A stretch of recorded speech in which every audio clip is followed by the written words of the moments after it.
I've told this story 3 times now.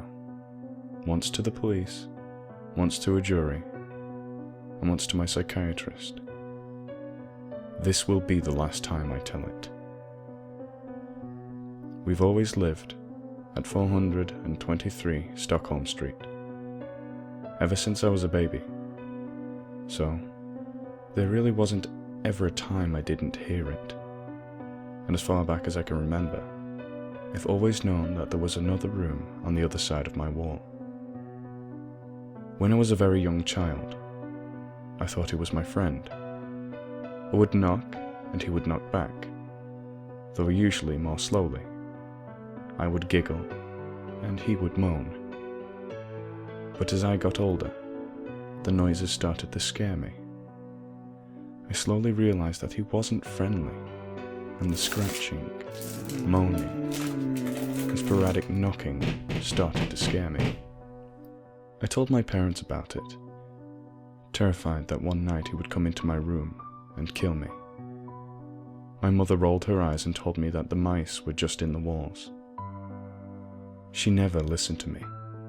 My father agreed with her that it was just animals, but he hugged me and told me he would protect me, because I was scared.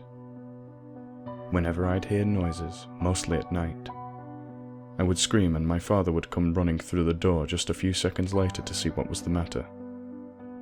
I would point at the wall and he would smile, knock on the wall with his fist and say, "Quiet down in there, or else." The noise would stop.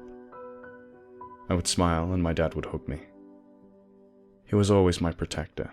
I miss him so much. As I matured into a teenager, I would often invite friends over to sleep. We called ourselves the Stockholm Street Ghostbusters and spent hours doing seances to try and exorcise the entity, a demon according to our research. We figured that the scratching must be a demon, etching satanic sigils and drawings on my wall. We eventually turned to a Ouija board, until my mother found it and threw it out. One night, running on heightened bravado from my friends, I waited until the loud scratching started again, and I pounded on the wall, just like my dad. "Quiet down in there. You're already dead. The living have to sleep." My friends were impressed, for a moment, but I should have not provoked him. There was a loud, angry banging on the other side of the wall. We all screamed and hid in the closet, yelling for my dad. When he came running, my friends begging him to take them home. I was left alone while they were gone. I could feel him, almost see him impatiently pacing behind the wall, back and forth, 5 inches of wood and wallpaper between he and I. I was so scared I hid under my bed. Then the scratching started again, and that was when I knew it was trying to carve its way through my wall into my bedroom. I screamed again, and the banging resumed on the walls. It didn't stop until the headlights of my dad's car lit up my room. I continued sleeping until my dad, always the hero, came sprinting into my room and banged on the wall. "Quiet down in there, or else!" Then he held me, let me cry out my fears, and told me it was okay if I slept on the couch. Sometimes I thought he believed it was all in my head. All those murmurs, the groans, the knocking, the scratching. But he never let on, never made me feel crazy. Never really understood my dad, but I wish I had. I'll never see him again. One night, when I was 16, I was awoken by an otherworldly, ear-splitting scream. It was so loud, so high-pitched, and so disturbing that I screamed in return, in terror. The scream ended abruptly, and a moment later, my dad came running in. "You heard it!" I cried as my body racked with sobs. "How could you not hear it? I know you heard it." "Oh, sweetie." My dad sat at the end of my bed, hair disheveled, with a far-off exhausted look in his middle-of-the-night bloodshot eyes.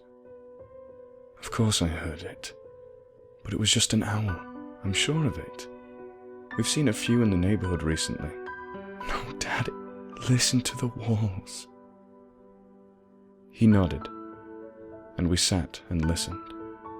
We listened for the bumps, the scratches, the whispers, the groans, the knocks, anything.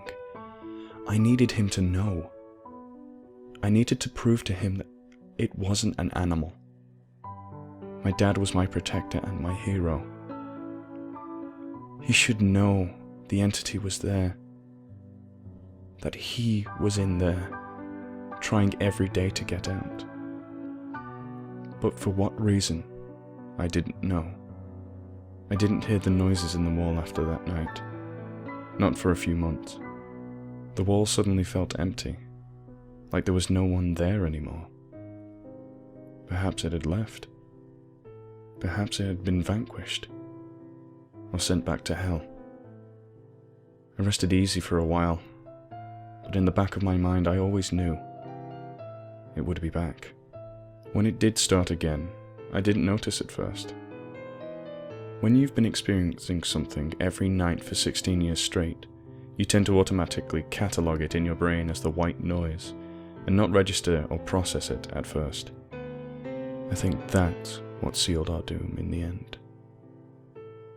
The noises that were so inherent to me, I failed to understand how unusual they really were, and had always been. When I did realize I was hearing them again, I'm ashamed to say I felt almost relieved. I'd been so used to them, that I was almost lonely in the silence. Like sleeping in an empty house and leaving infomercials on so you don't feel so alone. The haunt progressed in the same cycle it had all my life. First, the groans, then the banging on the walls, then the light tapping, and then, finally, the scratching. Always the scratching. It was a familiar routine.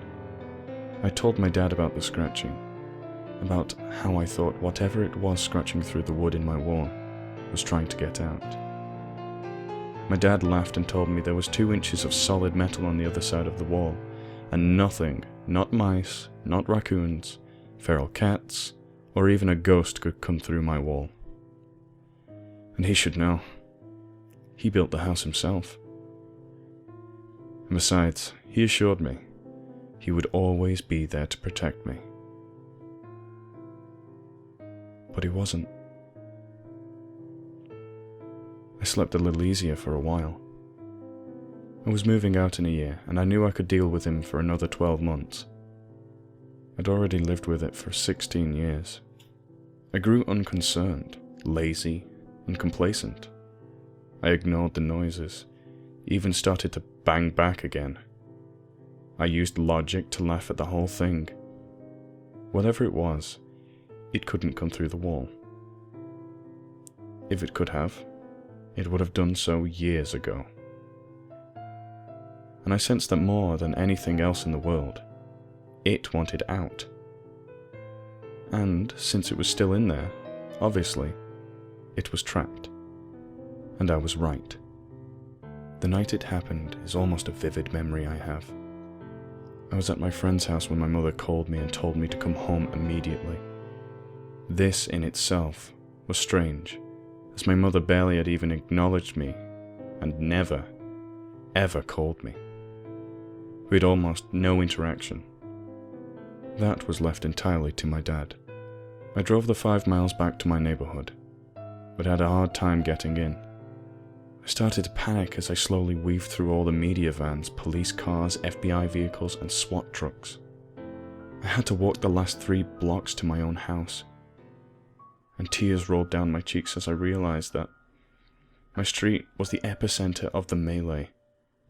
Because I knew. As soon as I saw my house, I knew my dad was dead. It had finally gotten out, and it had killed my dad. I took off at the dead run, ignoring every authority figure that yelled at me to stop. I dodged in between the vehicles, pushing past dozens of people, ran through the crime scene tape and directly into my house. And there it was, across from the sitting room, next to my bedroom, the hall closet stood with its door open. And in the back of the closet, another door. For whatever reason, no one stopped me.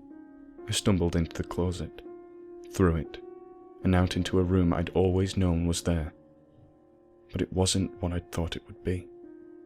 The media called my dad the Skinner of Stockholm, and from what I saw in that room, it was a fitting name. There were knives, all sorts really, and there were metal devices stacked along one wall, at least 100 of them. Most I didn't recognize, but a few I had seen in the history books. There were 4 sets of manacles, a wall of chains and rolls of duct tape. In the middle of the room, there was a flat table, which was, very obviously, blood-soaked. A tall stool sat at the head of the table. But the worst was the wall. The wall that bordered my room was covered, every inch of it, in carvings. But the carvings weren't satanic or evil like I thought. The carvings were words. Jacob, I love you. Diana Hobbs. Tell my father I forgive him. Brian Woodlin. Tora, I'm so sorry. Michael McNutley.